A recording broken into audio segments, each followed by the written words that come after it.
चलिए तो देखते हैं, पहले समझते हैं थोड़ा सा। तो कोई भी एग्जाम निकालना है तो उसके बेस को समझना पहले बहुत जरूरी है ना। जैसे फूड इंस्पेक्टर का एग्जाम है आपका, ये 20 फरवरी को, और 84 वैकेंसी है। तो इसको क्वालिफाई करने के लिए जैसे भी आप देखे होंगे इसके सिलेबस को, तो सिलेबस में एक आपका इसका यूनिट 1 है ना, और एक आपका इसमें यूनिट 2 है ना। यूनिट 1 में 2 पार्ट है, एक पार्ट 1 है और एक इसमें आपका पार्ट 2 है। सिलेबस को थोड़ा समझते हैं फिर आगे बढ़ते हैं। और यूनिट 1 में एक ही पार्ट है। पार्ट 1 अगर हम देखेंगे तो ये आपका मतलब यूनिट 1 अगर हम देखेंगे तो ये 150 नंबर का, और यूनिट 2 अगर देखेंगे तो 50 नंबर का। टोटल 200 नंबर का पेपर है फूड इंस्पेक्टर में, है ना।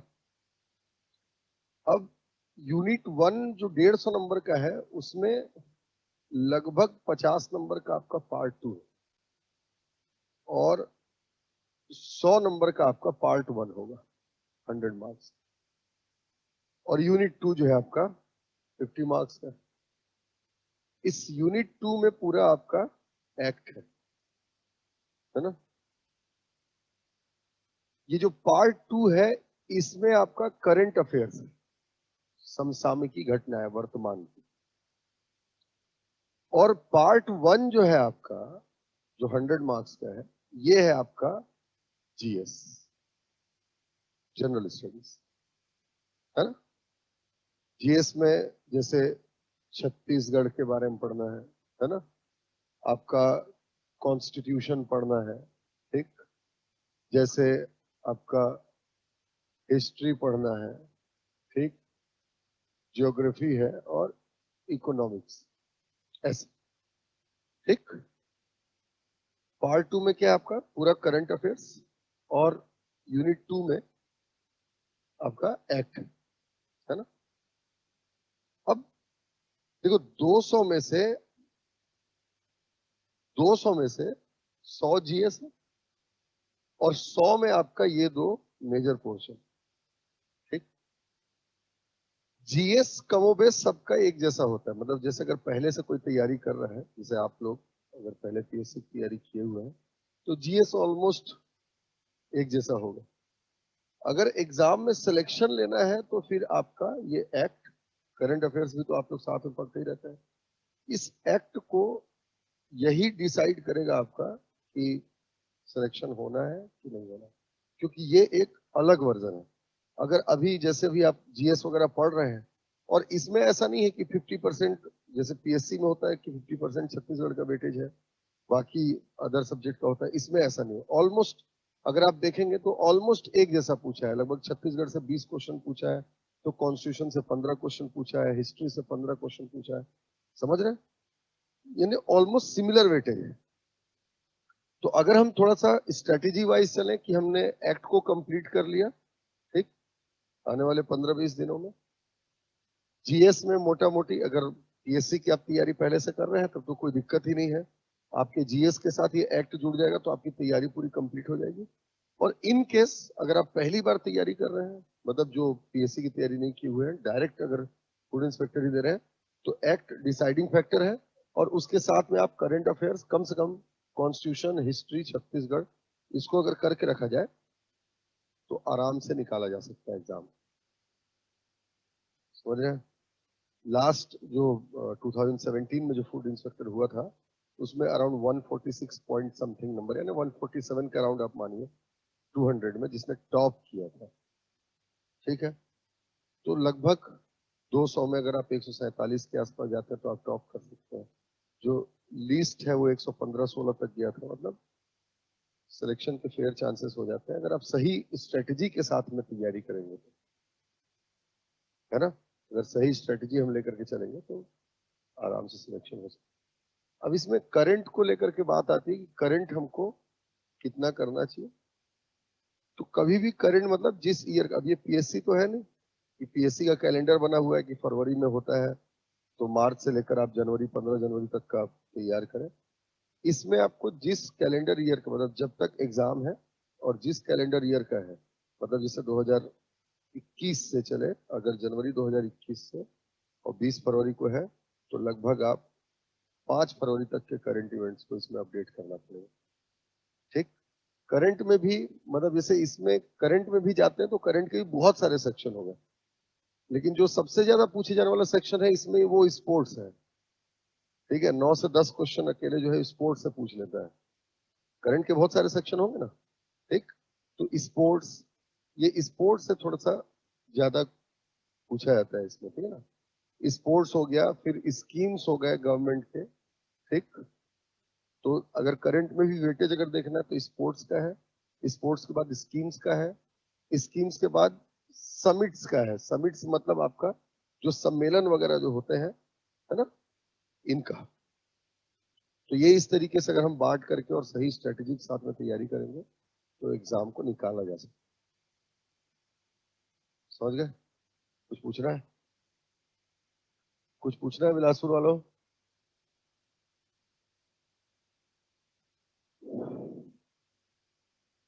कम है मैथ्स भी आएगा इसमें, मैथ्स रीजनिंग भी आएगा। वही पार्ट 1 में है, यूनिट 1 के पार्ट 1 में मैथ्स रीजनिंग भी है, कम नंबर का है। ठीक है, तो ये आपका इस तरीके से मतलब ये सिलेबस था इसका। अच्छा, अब इसमें जैसे हम एक्ट की क्लास में है, तो अगर एक्ट में देखें तो जो सबसे पहला एक्ट आपका दिया हुआ है वो है आवश्यक वस्तु अधिनियम 1955। ठीक है, आवश्यक वस्तु अधिनियम 1955, एसेंशियल कमोडिटीज एक्ट 1955। ठीक है ना, आवश्यक वस्तु अधिनियम 1955।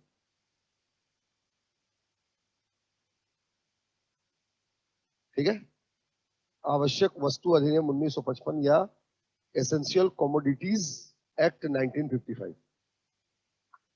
एक बात हमेशा याद रखेंगे कि किसी भी एक्ट को जब आप पढ़ने जा रहे हैं तो नॉर्मल जीएस के जैसा नहीं है, नॉर्मल सब्जेक्ट्स के जैसे नहीं है कि आप एक सब्जेक्ट के जैसे इसको रट्टा मार दिए और हो गया। यहां पर दो बातों को बहुत अच्छे से ध्यान देने की जरूरत है। किसी भी एक्ट को अगर आप देखने जा रहे हैं तो उसमें सबसे महत्वपूर्ण होती है उसकी धारा या सेक्शन, है ना। उसमें हमको सेक्शन को याद करना है। ठीक, क्योंकि एमसीक्यूज बेस्ड क्वेश्चन है ना, इसमें जो टेस्ट है। तो सेक्शन, धारा हमको याद होना चाहिए।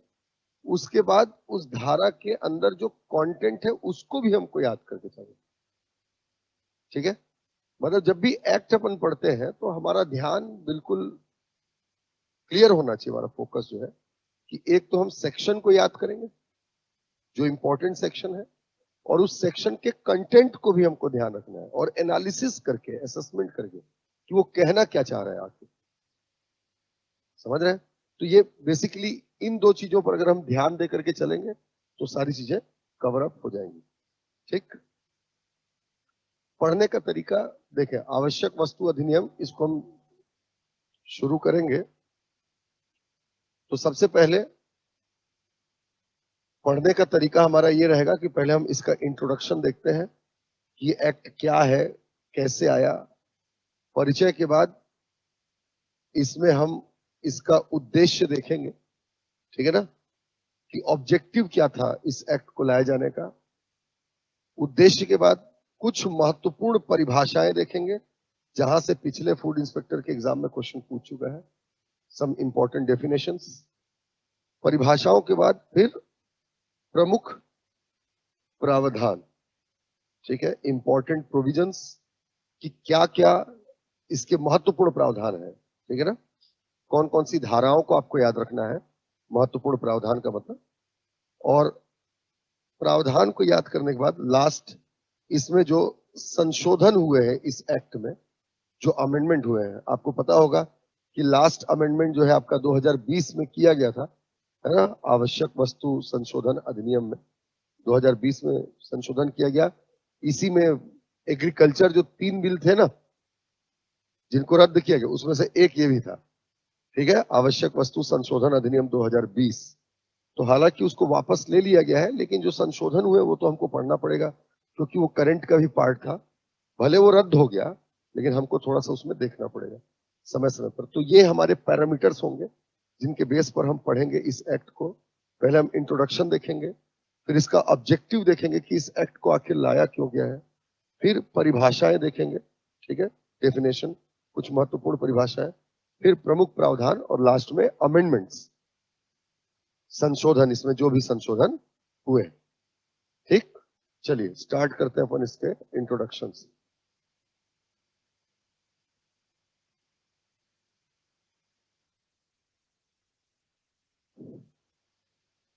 देखें, आवश्यक वस्तु अधिनियम 1955, इंट्रोडक्शन अपन देखते हैं।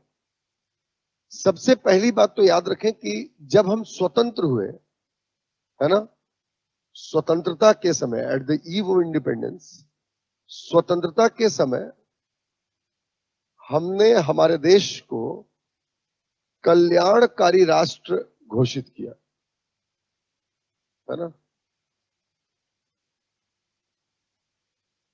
समझे इस बात।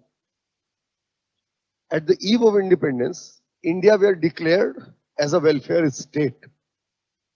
स्वतंत्रता के समय हमने हमारे देश को एक कल्याणकारी देश घोषित किया, वेलफेयर स्टेट। अच्छा, कल्याणकारी देश का मतलब क्या होता है? वेलफेयर स्टेट का मतलब क्या होगा? तो याद रखें, कल्याणकारी राष्ट्र का मतलब होता है ऐसा देश जिसमें गर्भ से लेकर कब्र तक सारे कार्य सरकार को करने होते हैं। Welfare state means the state in which all the functions from womb to tomb, ठीक है ना, गर्भ से लेकर कब्र तक, फ्रॉम वॉम्ब टू टॉम्ब, ऐसे देश जहां पर सारे कार्य सरकार को ही करने हो, गर्भ से लेकर कब्र तक, मतलब बच्चा गर्भ में आता है से लेकर के मरने तक एक इंसान के, जहां पर सारे काम सरकार को करने की जरूरत होती है या सरकार को करना होता है, ऐसे देश को हम कल्याणकारी देश कहते हैं। और भारत ने अपने आप को कल्याणकारी राष्ट्र घोषित कर लिया, है ना, कल्याणकारी राष्ट्र घोषित किया। इसका मतलब यह था कि अब सरकार की जिम्मेदारी थी कि सारे कार्य सरकार करे आम आदमी के लिए, ठीक है, देश के लोगों के लिए सारे काम करने की जिम्मेदारी सरकार की होगी। हर काम सरकार को करना है, भारत की सरकार को। जब हमारा संविधान बना, कॉन्स्टिट्यूशन जब बना, कॉन्स्टिट्यूशन में 3 अनुसूचियां, मतलब 3 सूचियां होती हैं, जानते हैं ना। हमारे देश में सरकार 2 स्तर पर है ना, we have the government at 2 levels, central level and state level. 2 स्तर पर सरकार है बेसिकली, और दोनों को शासन करना होता है।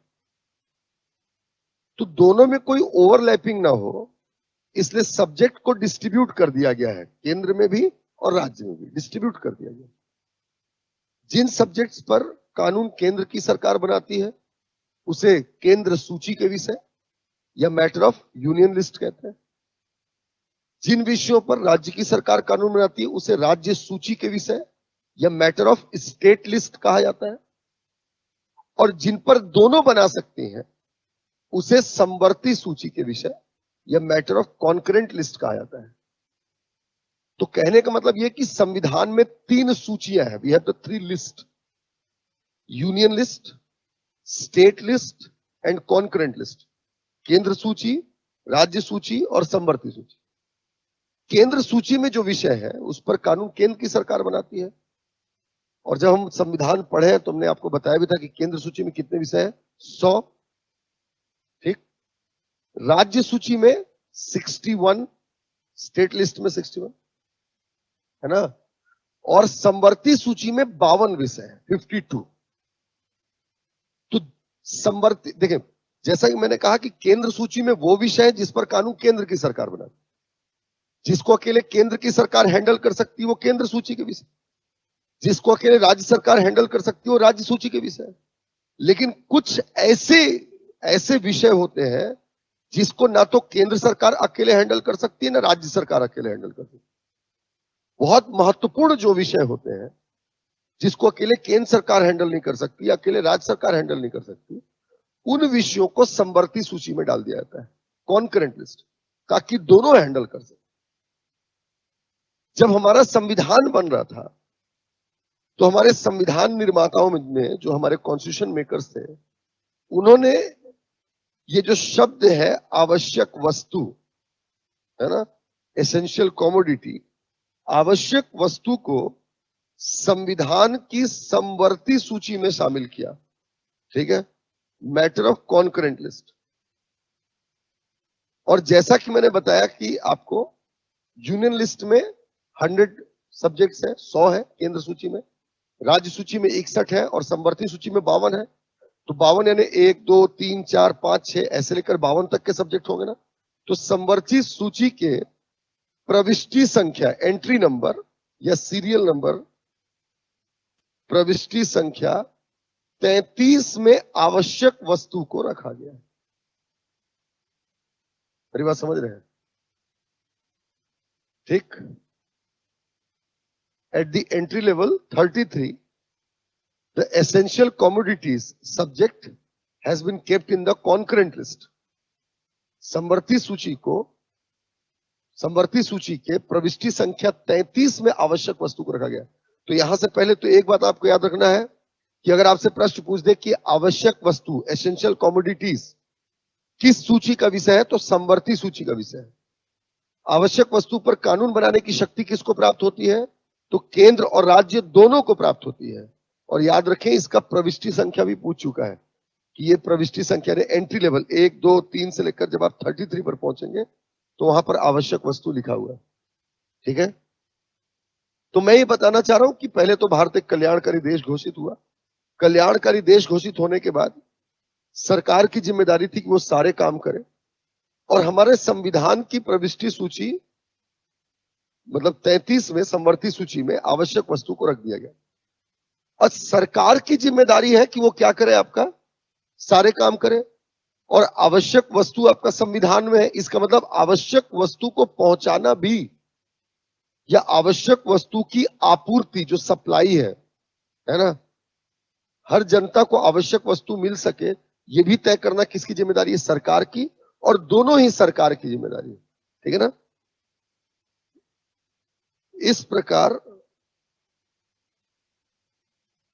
आवश्यक वस्तु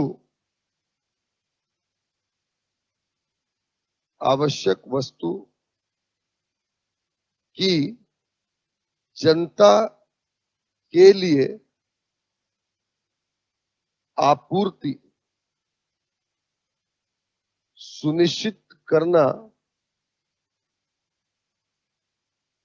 भी सरकार की जिम्मेदारी है ना। इसका मतलब क्या है कि आवश्यक वस्तु जनता को मिल सके, जनता को सप्लाई हो सके, इसके लिए क्या जरूरत था, मतलब इसकी भी जिम्मेदारी किसकी है, सरकार की। भाई सरकार पहुंचाएगी जनता तक आवश्यक वस्तु, है ना। और खास तौर पर सरकार में कौन सी सरकार, केंद्र और राज्य सरकार दोनों। ठीक है ना, केंद्र और राज्य सरकार दोनों की जिम्मेदारी है कि आवश्यक वस्तु को कहां तक पहुंचाए, आपका जनता तक पहुंचाए। अच्छा, एक बात और समझे भाई, जैसे कॉन्सेप्ट समझना है पहले, है ना। समवर्ती सूची का विषय है मैटर ऑफ कॉन्करेंट लिस्ट। इसका मतलब both the government are empowered to make legislation on the essential commodities. मतलब दोनों ही सरकारें ताकतवर है, या दोनों ही सरकार को पावर है कि वो आवश्यक वस्तु के संदर्भ में कानून बना सकती है, दोनों ही सरकार, केंद्र और राज्य सरकार। लेकिन आगे चले अगर हम, तो कॉन्स्टिट्यूशन का आर्टिकल है 369, 369, संविधान का अनुच्छेद 369, article 369 of the constitution. Article 369 ये कहता है कि आवश्यक वस्तु पर कानून संसद को बनाना चाहिए। मैटर ऑफ कॉन्करेंट लिस्ट है। कॉन्करेंट लिस्ट का मतलब यह है कि केंद्र राज्य सरकार दोनों बना सकती है, लेकिन आर्टिकल 369 यह कहता है कि जहां तक हो सके संसद को कानून बनाना चाहिए आवश्यक वस्तु पर, क्योंकि अगर संसद कानून बनाएगी तो पूरे देश के लिए एक जैसा होगा, राज्य सरकार कानून बनाएगी तो हर राज्य के लिए अलग अलग होगा। जैसे हम समवर्ती सूची की एक खास बात यह भी है कि समवर्ती सूची पर केंद्र और राज्य दोनों कानून बना सकते हैं, लेकिन लागू किसका होता है? केंद्र का। तो आर्टिकल 369 एकदम क्लियरली मेंशन करता है कि केंद्र सरकार यानी संसद को चाहिए कि वो आवश्यक वस्तु के संदर्भ में कानून बनाए। मेरी बात समझ रहे हैं? तो दो बातें, अगर आपसे पूछे कि आवश्यक वस्तु किस सूची का विषय है तो समवर्ती सूची, लेकिन आवश्यक वस्तु पर कानून किसे बनाना चाहिए? तो संसद को। संविधान के किस अनुच्छेद में कानून बनाने की शक्ति संसद को दी गई है? तो आर्टिकल 369, ठीक है ना। 369 में सरकार को यह शक्ति दी गई है कि वो कानून बनाए। अच्छा, अब देखें बेटा आगे, सरकार को यह शक्ति दी गई है कि मतलब संसद को यह शक्ति दी गई है कि वो कानून बनाए, आर्टिकल 369 कहता है। अब जब आर्टिकल 369 में सरकार को यह पावर दिया गया था, संसद को यह पावर दिया गया था कि संसद कानून बनाए, ठीक, लेकिन संसद कानून बना नहीं रही थी। 1950 में हमारा संविधान लागू हो गया, 1952 में पहली बार चुनाव भी हो गया, लेकिन कोई कानून नहीं बना।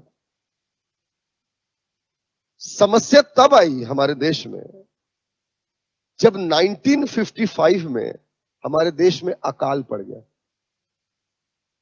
समझ रहे हैं? 1955 में जब देश में अकाल पड़ा है ना, फिमाइन, जब देश में अकाल पड़ा तो बहुत सारे राज्य जो थे, भाई अकाल पड़ा मतलब बारिश नहीं हो रही, समझ रहे कि नहीं? इसका मतलब यह था कि अगर बारिश नहीं हो रही है तो अनाज का अच्छा उत्पादन नहीं होगा। तो जो ऐसे राज्य थे जिनको बहुत ज्यादा, जो बारिश पर निर्भर नहीं थे, गंगा जमुना दोआब पर रह रहे थे, नदियों के किनारे में बसे हुए राज्य थे, है ना, जैसे पंजाब हो गया, हरियाणा हो गया, यूपी हो गया, बिहार हो गया, पश्चिम बंगाल हो गया, है ना। तो जहां पर नेचुरल सोर्स ऑफ वाटर था, मतलब नदियां वगैरह थी, वहां तो कोई दिक्कत नहीं था, लेकिन बाकी क्षेत्र जो आपका बारिश पर ही आधारित थे उनको तो समस्या थी। और इन राज्यों ने, ये जो राज्य थे जहां पर मतलब बारिश से कोई ज्यादा फर्क नहीं पड़ रहा था, पंजाब, हरियाणा, है ना, यूपी, बिहार, पश्चिम बंगाल, इन राज्यों में, तो इन राज्यों ने फिर उसको रोकना शुरू कर दिया, मतलब आवश्यक वस्तु जो अनाज वगैरह है उसको उसके सप्लाई से मना कर दिया, ठीक। तो जो अनाज थे, खाद्यान्न जो थे, फूड ग्रेन्स, फूड स्टफ्स, उनकी बहुत ज्यादा दिक्कत होने लगी, जमाखोरी बढ़ने लगी, काला बाजारी बढ़ने लगी, है ना। भाई लोग जमा करने लगे, जमा करके, और काला बाजारी दूसरे राज्य में जहां पर आपका बारिश की, मतलब जहां पर सूखे का ज्यादा प्रभाव था, अकाल का, उसको ज्यादा रेट में बेचने लगे। अब ज्यादा रेट में बेचने लगे तो इससे हो ये रहा था कि जो संपन्न वर्ग थे, एलीट क्लास जो थे, जिनके पास पैसे थे, वो तो खरीद लेते थे, लेकिन गरीब तबके तो मर जा रहे थे। फिर सरकार ने क्या किया, उस समय इंपोर्ट पर ज्यादा ध्यान दिया, आयात। जब अकाल पड़ा तो दूसरे देशों से हमने अनाज खरीदना शुरू किया। दूसरे देशों से अनाज खरीदेंगे, वो महंगे थे, तो सेम समस्या थी कि जब हम दूसरे देशों से अनाज खरीदते थे तो वो भी भारत की जो गरीब जनता थी वो खरीद नहीं पा रही। मेरी बात समझ रहे हैं? इस तरीके से काफी ज्यादा समस्या आने लगी खाद्यान्न को लेकर के उस समय अकाल की वजह से। और आर्टिकल 369 जो है संसद को ये पावर देता है कि संसद कानून बनाए, ठीक है। इसलिए फिर संसद ने क्या किया कि आम जनता तक आवश्यक वस्तुओं की आपूर्ति सुनिश्चित हो सके, इसलिए आवश्यक वस्तुओं की आपूर्ति पर नियंत्रण करने के लिए 1955 में फिर एक कानून बनाया जिसको आवश्यक वस्तु अधिनियम 1955 कहते हैं। Such as the essential commodities act 1955 were made to ensure the availability of essential commodities to the common people। और इस तरीके से भारत सरकार ने 1955 में, संसद ने 1955 में आवश्यक वस्तुओं की पहुंच आम जनता तक सुनिश्चित करने के लिए आवश्यक वस्तु अधिनियम 1955 बनाया।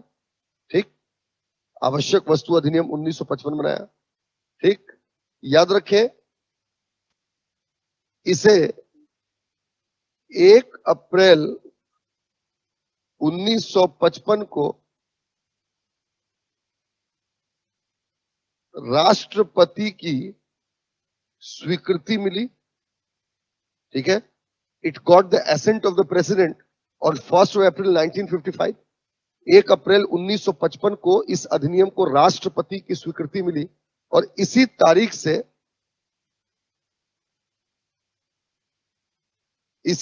से यह लागू कर दिया गया and it was implemented from the same date. ठीक है, इस तरीके से जो आवश्यक वस्तु अधिनियम 1955 है, आवश्यक वस्तु अधिनियम 1955, इसे 1 अप्रैल 1955 से लागू कर दिया गया। ठीक है, 1 अप्रैल 1955 से लागू कर दिया गया। बात समझ में आ रही है? ठीक, 1 अप्रैल 1955 से लागू है। याद रखें, इस अधिनियम में कुल 16 धाराएं हैं। ठीक है, this act is consist of 16 sections. इस अधिनियम में कुल 16 धाराएं हैं। ठीक है, कुल 16 धाराएं, 16। ठीक, और एक अनुसूची है। ठीक है, this act is consist of 16 section and 1 schedule. ठीक है, इस अधिनियम में कुल 16 धाराएं और एक अनुसूची है। ठीक है, this act is consist of 16 section and 1 schedule.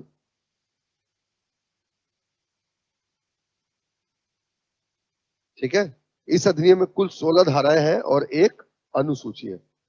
Her act में, जब भी हम कोई एक्ट देखते हैं, कोई कानून देखते हैं, तो उस कानून के जो प्रावधान होते हैं, मतलब जो उसकी महत्वपूर्ण बातें हैं, उसको हम क्या बोलते हैं?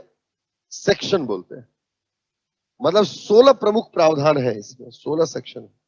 ठीक, और हर एक्ट में सेक्शन होंगे और अनुसूची यानी स्केड्यूल्स होते हैं। अनुसूची का मतलब होता है इसमें कुछ लिस्ट होंगे, उस एक्ट से जुड़े हुए कुछ महत्वपूर्ण चीजों की लिस्ट होगी इसमें। तो एक्ट तो बेसिकली बहुत सारे इसमें प्रावधान है इस कानून में, और अनुसूची है। अनुसूची मतलब क्या है? लिस्ट है, लिस्ट है ना। Schedules means list of something, है ना, which is related with this act. इस कानून से संबंधित लिस्ट है। तो ये जो अनुसूची है, कौन सा एक्ट हम पढ़ रहे हैं? आवश्यक वस्तु अधिनियम पढ़ रहे हैं ना। तो आवश्यक वस्तु का मतलब क्या है? कौन कौन सी वस्तुओं को आवश्यक वस्तु बोलेंगे? याद रखिए, जो अनुसूची है इसमें आवश्यक वस्तुओं की सूची ही दी गई है। ठीक है, this schedule contains the list of the essential commodities. ठीक है, इस अधिनियम में ही आवश्यक वस्तुओं की सूची दी है। ठीक है, this act is consist of essential commodities. समझ में आया? ये इसका इंट्रोडक्शन था। बताया समझ में आया कि नहीं आया? इंट्रोडक्शन। इंट्रोडक्शन मतलब इस एक्ट के बारे में कुछ कुछ जानकारी रखना। ये जो हमने पढ़ा, इसमें पूरे इंफॉर्मेशंस वो है जो आपके एग्जाम के लिए इंपॉर्टेंट है। पहली बात, एसेंशियल कमोडिटीज एक्ट को लेकर के आपसे प्रश्न पूछ सकता है, ये किस तारीख को लागू हुआ था? You must be very clear, it was implemented on 1 अप्रैल 1955। ठीक है, किस तारीख को राष्ट्रपति की स्वीकृति मिली थी? तो इसी तारीख को। आपको यह पता होगा कि कोई भी कानून कानून तब बनता है जब उसको राष्ट्रपति की स्वीकृति मिल जाती है।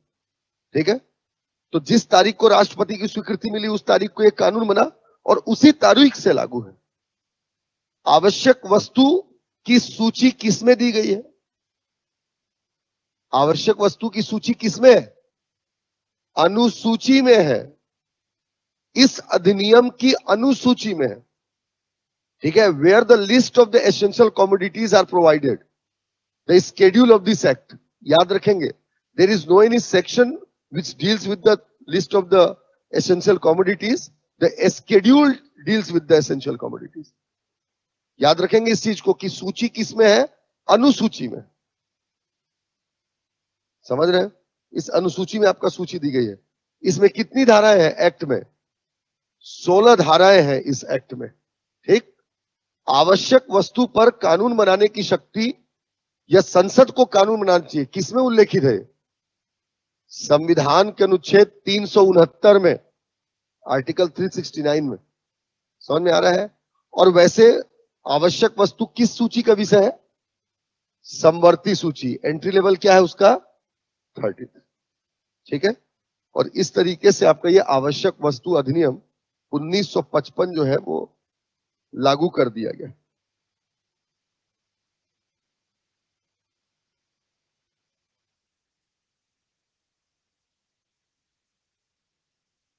नहीं, प्रायोरिटी के बेस पर नहीं होता है भाई। कोई भी चीज को आप लिखते गए 1 2 3 ऐसे, जैसे याद है ऐसा कुछ उसके पीछे कोई आइडियोलॉजी नहीं है कि प्रायोरिटी होगा।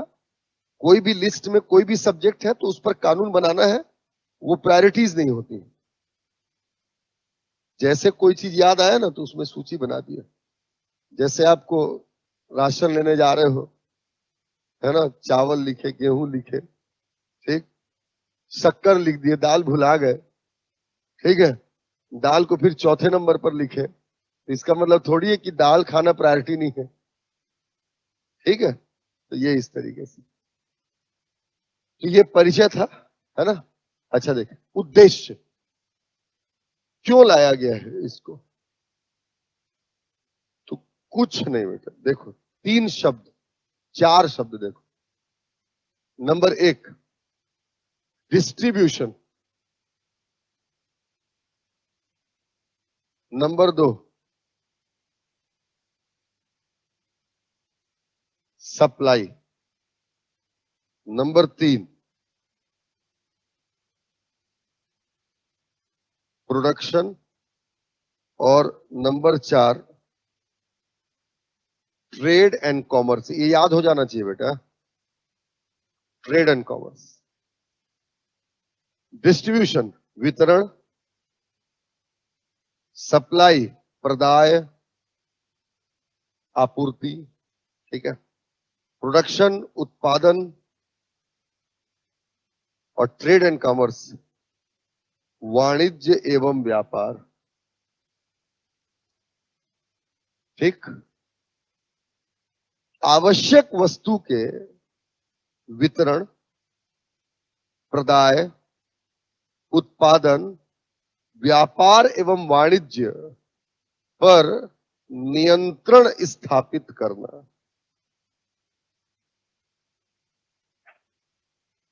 ठीक है, आपसे प्रश्न ऐसे नहीं पूछेगा कि इस अधिनियम का उद्देश्य क्या है। आपसे प्रश्न यह पूछ सकता है कि आवश्यक वस्तु के संदर्भ में निम्न, या यह अधिनियम आवश्यक वस्तु के संदर्भ में सरकार को किन किन चीजों के नियंत्रण की छूट देता है। सरकार किन किन चीजों पर नियंत्रण कर सकती है आवश्यक वस्तु के संदर्भ में। मेरी बात समझ रहे हैं? तो 4 चीजों पर नियंत्रण होगा। इस सीक्वेंस में आपका एक्ट में लिखा है, तो जरूरी नहीं कि आप इसी सीक्वेंस में याद करो। कोई भी वस्तु पहले उत्पादन होगा, उत्पादन के बाद आपूर्ति और वितरण होगा। सरकार जब बांटे तो वितरण, आप जब खरीदें तो आपूर्ति। मेरी बात समझ रहे हो ना? चावल है, चावल राशन दुकान में गए, आप खरीदे, राशन दुकान में चावल है तभी तो आप खरीदे। और एक सरकार क्या करेगी, गरीबों में चावल बांटेगी भी, है ना। तो जब आप खरीदे तो खरीदना भी आदमी खरीद सके, राशन दुकान में चावल हो, और एक सरकार बांटे भी तो आपूर्ति सुनिश्चित करना कि हर जनता खरीद सके, और एक वितरण करना, गरीबों में बांटना। मेरी बात समझ रहे हैं? और दूसरा उसका व्यापार और व्यवसाय, देश के भीतर या देश के बाहर। तो आवश्यक वस्तु का उत्पादन, वितरण, प्रदाय और उसका व्यापार एवं वाणिज्य, इस पर नियंत्रण करना ही क्या कहलाता है आपका, मतलब इसी के लिए ये एक्ट बनाया गया। इसका मतलब आपको ये समझना है कि इसके अंतर्गत इस अधिनियम के द्वारा सरकार को आवश्यक वस्तु के संदर्भ में 4 चीजों की छूट मिलती है। ये 4 चीजों को करने का, ये 4 चीजों के नियंत्रण का अधिकार मिलता है। समझ रहे हैं? वो 4 चीजें कौन कौन सी हैं? उत्पादन, वितरण होगा, आपूर्ति और व्यापार वाणिज्य। याद रहेगा इन 4 चीजों की। इस सीक्वेंस में बुक में लिखा हुआ है, ठीक है, लेकिन आप ऐसे याद कर लें, कोई दिक्कत नहीं उसमें, ठीक है। तो ये इसका, इस अधिनियम का उद्देश्य। चलिए अब इसमें आगे बढ़ते हैं अपन और देखते हैं इसमें परिभाषा, कुछ महत्वपूर्ण परिभाषा। और परिभाषा में भी वो परिभाषा जिसका आपको इंतजार था बड़े लंबे समय से, है? इसका इंतजार था, बताओ, है?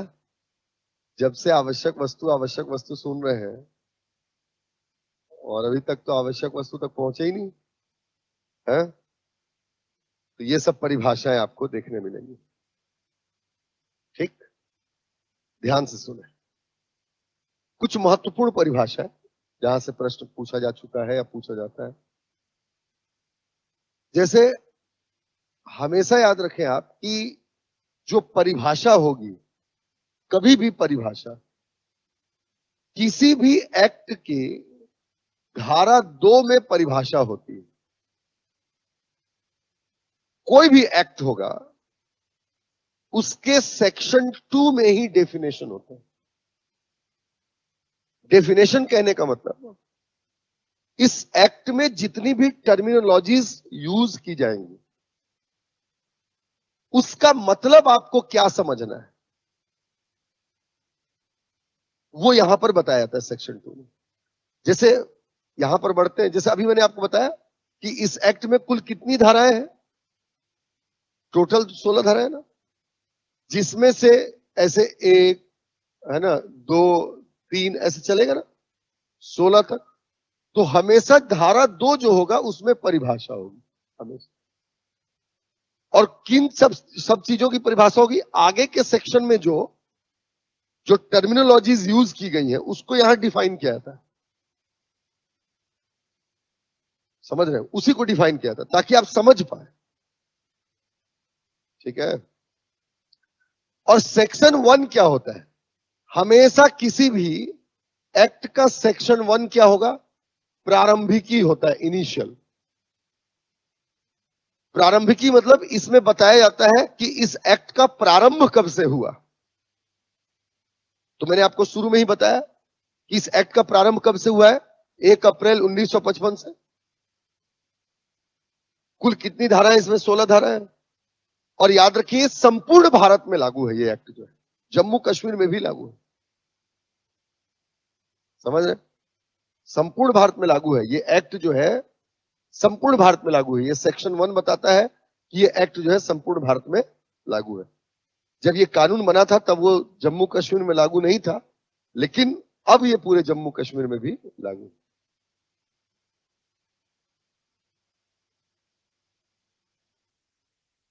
ठीक है, चलिए। तो ये आपका धारा 2 में परिभाषाएं बताई गई हैं, सारी परिभाषाएं धारा 2 में।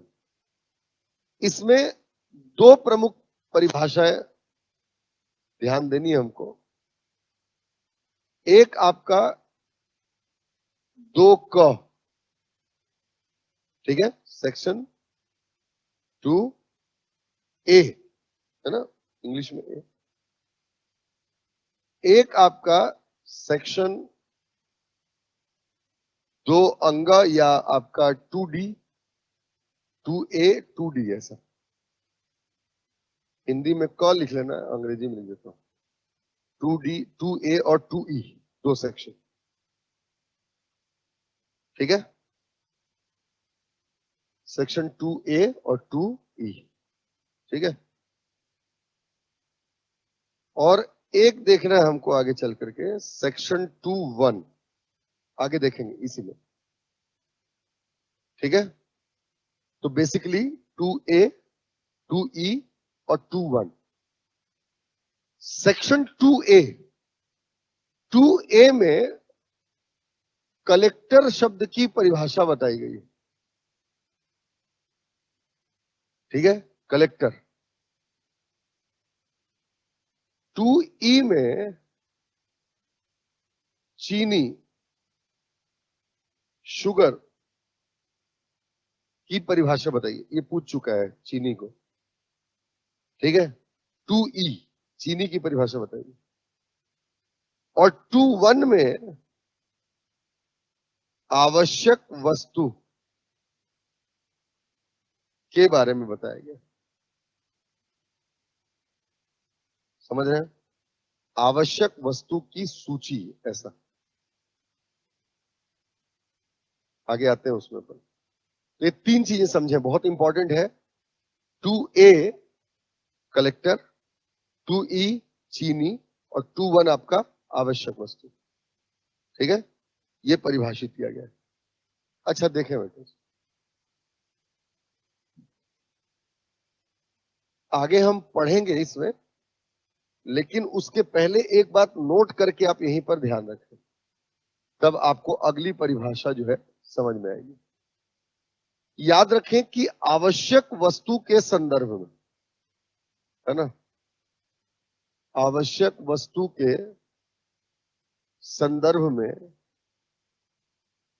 जिले की सीमाओं के भीतर सभी अधिकार, और एकदम बड़े में याद रखें आप इसे, कलेक्टर को दिए गए। ठीक है, मैं ये कह रहा हूं कि आवश्यक वस्तु अधिनियम, ये जो एक्ट है आपका, अगर आपसे प्रश्न पूछ दे कि इस एक्ट के अंतर्गत सबसे महत्वपूर्ण अधिकारी कौन है, तो कलेक्टर है।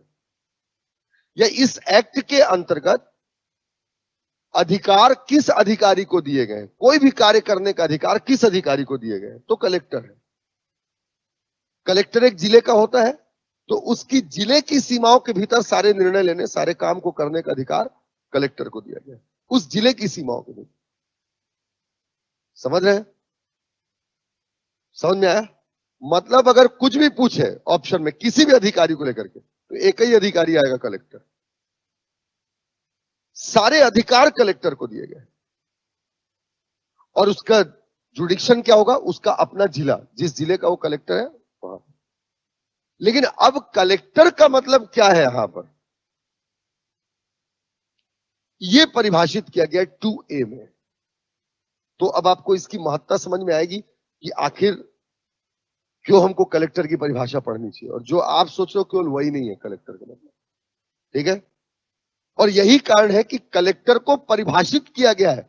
आपसे प्रश्न पूछ सकता है कि कलेक्टर से क्या आशय है, या कलेक्टर से आशय किन किन अधिकारियों से है, या कौन से अधिकारी कलेक्टर की परिभाषा में आते हैं। ठीक है, केवल जिलाधिकारी मतलब डीएम केवल आएगा क्या, इसी चीज को बताया गया, इसी को आपको समझना है। देखें, तो हम सबसे पहली परिभाषा जो है वो देखते हैं आपका कलेक्टर की। ठीक है, मैंने बार बार बोला है बेटा कि जब भी आप एक्ट पढ़ रहे हैं तो आपका ध्यान सेक्शन पर पहले होना चाहिए, फिर कंटेंट पर होना चाहिए। तो याद रखें, कलेक्टर की परिभाषा किसमें बताया गया, सेक्शन 2A में। ठीक है, धारा 2 क में कलेक्टर की परिभाषा बताई गई है। सेक्शन 2A डिफाइंस कलेक्टर, और सेक्शन 2A कहता है कि कलेक्टर के अंतर्गत, ठीक है, कलेक्टर के अंतर्गत कौन कौन से अधिकारी आएंगे। तो कलेक्टर के अंतर्गत याद रखें अपर कलेक्टर, ठीक है, अपर कलेक्टर से लेकर उपखंड अधिकारी तक के अधिकारी कलेक्टर के अंतर्गत शामिल होंगे, ठीक है। From upper collector to sub divisional officers, simplify करता हूं, मतलब कलेक्टर के अंतर्गत कौन कौन आ सकता है, ये देखो। एक तो कलेक्टर के अंतर्गत कलेक्टर खुद आ जाएगा, ठीक। दूसरा बोलता है कि अपर कलेक्टर से लेकर कौन से अधिकारी तक, उपखंड अधिकारी तक, वो सब आएंगे। उपखंड अधिकारी से नीचे का नहीं आएगा, उपखंड अधिकारी और इससे ऊपर अपर कलेक्टर तक के अधिकारी भी इसमें शामिल होंगे कलेक्टर बाद। एक्चुअली होता क्या है, सीक्वेंस समझो। जैसे ये जिला है, ठीक। जिला जो है, जिले को कई ब्लॉक्स में या सब डिवीजन में बांटा जाता है। जिले को कई उपखंड में बांटा जाता है, तहसील ऐसा समझ लो आप। रेवेन्यू में जाएगा तो वही तहसील कहला जाएगा। तो एक जिला होता है, जिले को कई उपखंड में बांटा जाता है। मेरी बात समझ रहे हैं? तो उपखंड में कौन होगा, उपखंड अधिकारी। जैसे आप डिप्टी कलेक्टर बने और आपको जो है सब डिवीजन उपखंड का मालिक बना दिया, भाई मान लो 10 सब डिवीजन मिलकर के एक जिला बन जाएगा, ऐसा देखेंगे। तो 10 सब डिवीजन है, तो सब डिवीजन का मालिक होगा कोई, जिले का मालिक तो कलेक्टर, सब डिवीजन में कौन होगा, एसडीएम होगा ना। तो एसडीएम टू कलेक्टर। अब एसडीएम से कलेक्टर के बीच में कौन कौन आ जाएगा, एसडीएम के ऊपर में जाओगे तो आपको मिलेगा ज्वाइंट कलेक्टर, एडिशनल कलेक्टर, अपर कलेक्टर, कलेक्टर। तो ये बोलता है कलेक्टर तो आएगा ही, उसके बाद बीच के सारे लोग भी आएंगे, upper collector, additional collector, joint collector, SDM, ये सारे अधिकारी क्या होंगे, शामिल होंगे। नहीं समझे? रेंज है, वो रेंज है। तो प्रश्न आपसे मतलब अब फिक्स भी कर सकते हो आप इसमें, जैसे कलेक्टर हो गया, अपर कलेक्टर, एडिशनल, ज्वाइंट, और आपका वही आपका डिप्टी कलेक्टर एसडीएम, इक्विवेलेंट हो जाएंगे। समझ रहे हो? डिप्टी कलेक्टर को ही सब डिवीजन का चार्ज दिया जाता है तो एसडीएम कहलाता है वो। समझ रहे ना मेरी बात को? तो इस तरीके से ये अधिकारियों का होगा। ये सारे लोग कलेक्टर की परिभाषा में आएंगे। तो आपको याद रखना है कि कलेक्टर की परिभाषा में कौन आता है, तो कलेक्टर और अपर कलेक्टर से लेकर के विकास खंड अधिकारी तक, इस बीच में आने वाले सारे अधिकारी कलेक्टर की परिभाषा में आएंगे। उन सारे अधिकारियों को पावर होगा इस आवश्यक वस्तु अधिनियम के अंतर्गत कार्य करने। आया कि नहीं आया किसी को समझ में? किसी को कोई डाउट तो पूछो। बिलासपुर, कोई डाउट है किसी को? ठीक, मतलब समझ गए ना कलेक्टर की परिभाषा में कौन आएगा। Collector doesn't means only collector, ठीक है। The term collector contains all the officers which comes in the bracket from upper collector to sub divisional officer, ठीक है ना। इस बीच में जितने भी लोग आते हैं ये सब कलेक्टर की परिभाषा में आएंगे और सबको ये अधिकार होगा आवश्यक वस्तु अधिनियम पर के अंतर्गत कार्यवाही करने का। समझ में आया? चलें दूसरी परिभाषा देखें, 2E।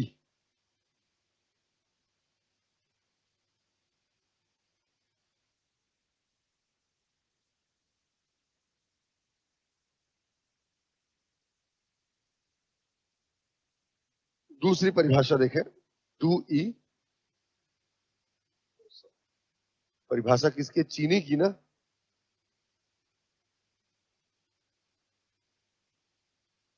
चीनी कम है कि ठीक है? चीनी चीनी बोले तो शुगर है। और चीनी की परिभाषा दी गई है आपका धारा 2E में। ये पूछ चुका है क्वेश्चन।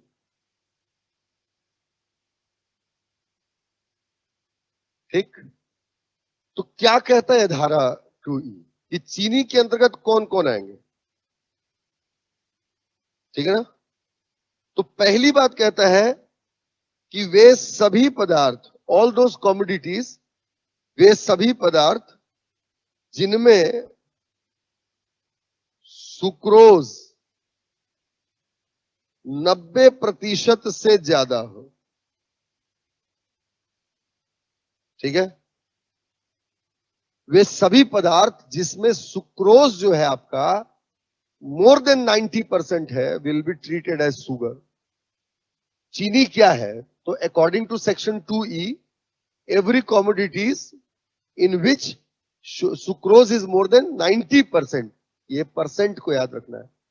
सुक्रोज की मात्रा अगर किसी भी पदार्थ में 90% से ज्यादा है तो वो किस में आएगा? आपका शुगर की परिभाषा में आएगा, चीनी की परिभाषा में आएगा। ठीक है, अगर 90% से कम है तो उसमें नहीं आएगा।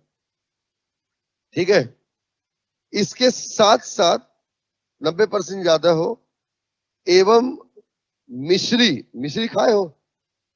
मिश्री इंग्लिश में बोलेंगे शुगर कैंडी। ठीक है ना। मिश्री, सौंफ और मिश्री खूब खाए होगे, है? नहीं खाए होटल में जाके? जितने खाना नहीं खाए उतने का सौंफ धमक देता है अभी, है? लाओ रे खाओ रे, फ्री का है।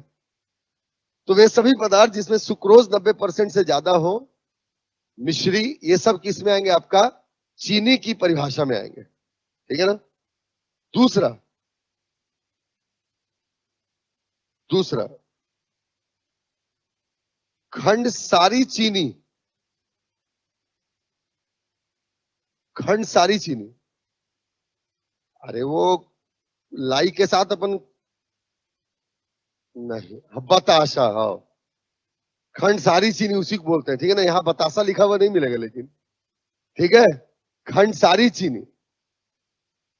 ठीक, बूरा चीनी, खंडसारी को इंग्लिश में भी, खंडसारी चीनी को खंडसारी शुगर ही लिखना पड़ेगा। ठीक है, भूरा चीनी को, भूरा नहीं है, भूरा नहीं, भूरा चीनी। ये कैसा टाइप का होता है मालूम? इसको वो करते हैं जी, वो क्या बोलते हैं, बड़े बड़े लोग भाग रहे ससुरे, सोसाइटी वाला वाला अपने टाइप का सोचेगा, सोसाइटी वाला नहीं। अरे बड़े बड़े लोग खाते हैं इसको। हाँ, ऐसे ऐसे रहता है ये, ऐसे ऐसे। हाँ, चाय में डालते हैं डिप करके, भूरा शुगर बोलते हैं। भूरा नहीं है, भूरा नहीं, ब्राउन शुगर नहीं। नहीं तो कुछ अंग्रेज माध्यम वाले लिख देते ब्राउन शुगर, BURA ही लिखना पड़ेगा आपको। ठीक है, भूरा शुगर। ठीक है, ब्राउन शुगर मतलब फिर नार्कोटिक्स लग जाएगा बेटा। ठीक है, खंड सारी चीनी, भूरा चीनी। ठीक है, रवा चीनी, रवा चीनी, रवा चीनी, क्रिस्टलाइज्ड शुगर। रवा चीनी ही एक्चुअल अपन यूज करते हैं, क्रिस्टल फॉर्म में रहता है ना। रे ससुरे, जो घर में भी जाके चीनी देख रहा है वो रवा चीनी है। बतासा डालते हो क्या? हाँ बोलता है बैल, मार ससुरे धस जाएगा। चाय में बतासा डालता है रे ससुरे? हाँ, मैं समझ रहा हूँ बेटा, बारिश में तेरा दिमाग थोड़ा सा भीग गया है, है? हैंग नहीं मार रहा है? कुछ मार के तो नहीं आ गया है? सुबह सुबह, अरे बहुत ठंडी है। ठीक, तो खंड सारी चीनी, भूरा चीनी, रवा चीनी। ठीक है, और कच्चा चीनी, रॉ शुगर। हाँ, गुड़ का, गुड़ एक्चुअली पक जाने के बाद है ना, जो गन्ने का रस पक जाता है तब होता है ना, तो जो गन्ने का रस है ना वो रवा चीनी है एक्चुअली, ठीक है ना, रॉ शुगर मतलब गन्ने का रस जो होगा वो रवा चीनी, ये सब इसमें आएंगे। ये रवा, रवा लिखा हुआ है ना, क्रिस्टलाइज शुगर, बूरा शुगर, खंडसारी शुगर, रॉ शुगर, ठीक है। और एक प्रोसेस्ड शुगर, यानी फैक्ट्री में प्रक्रियाधीन चीनी, जो फैक्ट्री में बन रही है, अभी बन रही है मतलब बनी नहीं है पूरी, वो सब इसके अंतर्गत आएंगे। इसको याद रखना है, ठीक है, समझ में आया। तो चीनी की परिभाषा के अंतर्गत वे पदार्थ जिसमें सुक्रोज की मात्रा 90% से ज्यादा हो, वो क्या कहलाएगा आपका, चीनी की परिभाषा में आ जाएगा। मिश्री, खंडसारी चीनी, बूरा चीनी, रवा चीनी, कच्चा चीनी, ये सब इसके अंतर्गत आएगा। और एक आपका प्रोसेस्ड शुगर, प्रक्रियागत, प्रक्रियाधीन चीनी, है ना, जो चीनी फैक्ट्री में भी बन रही है, बनी नहीं है तो भी उसको चीनी की परिभाषा में लिया जाएगा। गन्ने का रस भी चीनी की परिभाषा में आ जाएगा, है ना, रॉ शुगर हो गया, बताशा भी आ जाएगा, खंडसारी, रवा जो हम डेली यूज करते हैं वो भी आ जाएगा। समझ में आ रहा है। तो ये तमाम चीजें जो है आपका ये चीनी की परिभाषा में आती हैं, ये पूछ चुका है। यहां तक समझ में आया कि नहीं है। अब आवश्यक वस्तु को देखना है, और आवश्यक वस्तु के साथ साथ अब कानून भी चालू हो जाएगा, इसको हम देखेंगे कल, ठीक है। आज एकदम पहली क्लास है, ठीक है।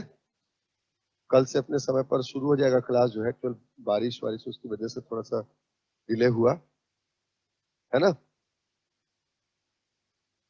समझ में आया बिलासपुर वाले, कोई दिक्कत हो तो बताओ।